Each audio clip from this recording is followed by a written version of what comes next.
So I came across a few years ago a quote that I thought sort of just was perfect. It epitomizes what I thought sports should do. And I'm going to share it with you. It goes like this. It was addressed to an all-male audience, but it applies equally to women as well. But it went like this.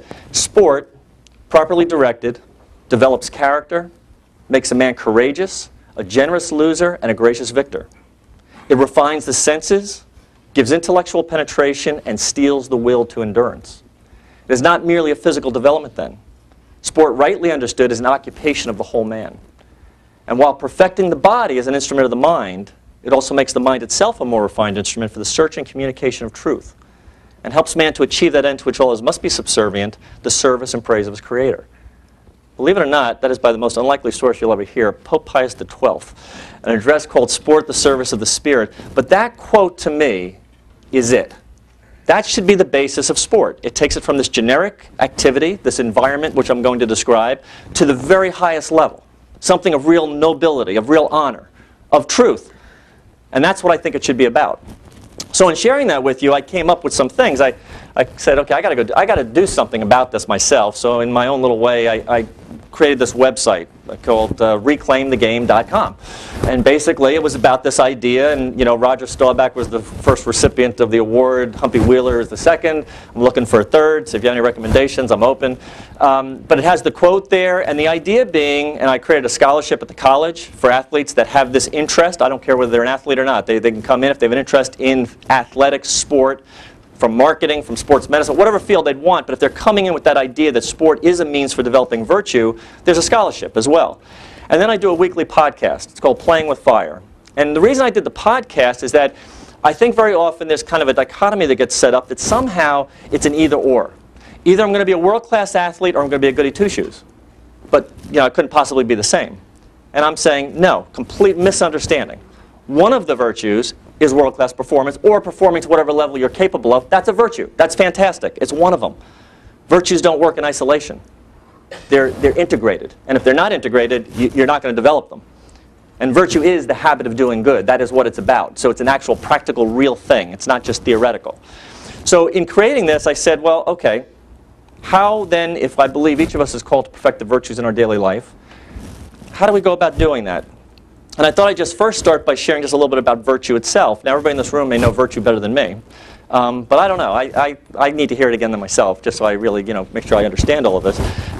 Virtue, in its broadest definition, is the excellence of perfection of a thing. In its more narrowly or stricter meaning, and I'll just read this for you, it would be defined as virtue is used by the moral and philosophical philosophers and theologians, a habit superated to a faculty of the soul, disposing it to elicit with readiness, acts conformable to our rational nature. Basically leads us to the attainment of truth and ultimately to God. If you look at those virtues, you have the intellectual virtues, you have the moral virtues, and you have the theological virtues. The intellectual virtues is, again, defined as a habit perfecting the intellect to elicit with readiness acts that are good in reference to their proper object, namely truth. And in the intellectual virtues, you have the speculative and the practical. The speculative are wisdom, science, and understanding. The practical are art and prudence. Now, very often I'll say to an athlete, are you working on the intellectual virtue of art? And they kind of stare at me like, what? And they'll say, no, I don't think I'm doing that. I'm like, wrong. You actually are. Because the intellectual virtue of art is the right method of external production. What it's basically saying is it has nothing to do with artwork necessarily. What it has to do with is whatever you're engaged in life. If you are seeking to perfect it, that is the virtue. So yes, if you're working to be a better basketball player or football player or whatever it might be, that's a virtue. Fantastic. You're doing that one. Okay? And I'm not going to go through all these virtues today. I'm just going to mention some of them, okay? But then I could drop down to the moral virtues, and you have what are called the cardinal or hinge virtues. You have justice, temperance, fortitude, and prudence kind of overlaps between those intellectual and moral virtues. But if I were just to maybe pick something out for you, let's take justice. Under justice, you have kind of certain virtues annexed to it. You have things like gratitude, religion, affability, piety, liberality, and so forth.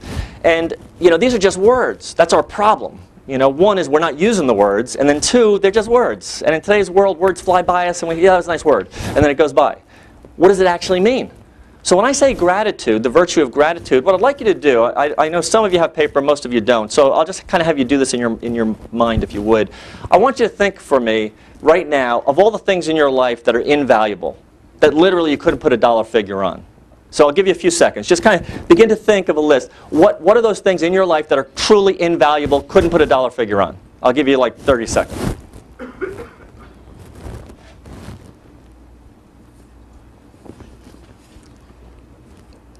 No copying now, you know.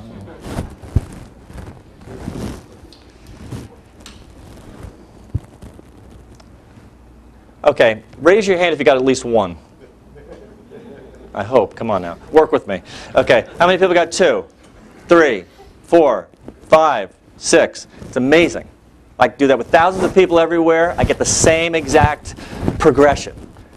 Even if they write them down, I get the same progression. After about 3, a lot of the hands drop. 4, they drop even more. 5, 6. 6, there's almost no hands up. Let me just ask you this. Did you put down in that list your brainstem? Did you put down your right aorta? Did you put down your retinas? You get where I'm going. We should have the Office Depot truck backing up with pads, and you should be here almost infinitely writing down all the things that are truly invaluable that you couldn't put a dollar figure on. We are wealthier than we can possibly imagine, beyond our comprehension. But what's our human nature? Today's a long day. I'm tired. Food didn't come on time. I mean, gosh, you know, there's all kinds of things happening in our life, you know? And yet, it's almost infinite. It's like incredible about us, like we're almost insane. We're not appreciating what we have. And then, by the way, that's just the list about yourself. How about those that you love? How about their brainstem? I mean, it just goes on and on and on. It's almost overwhelming, this idea of gratitude. Is that how we understand gratitude? Is that how we're using it? Is that how it's being developed in sport? I'm going to talk a little bit how I think it can be developed in sport.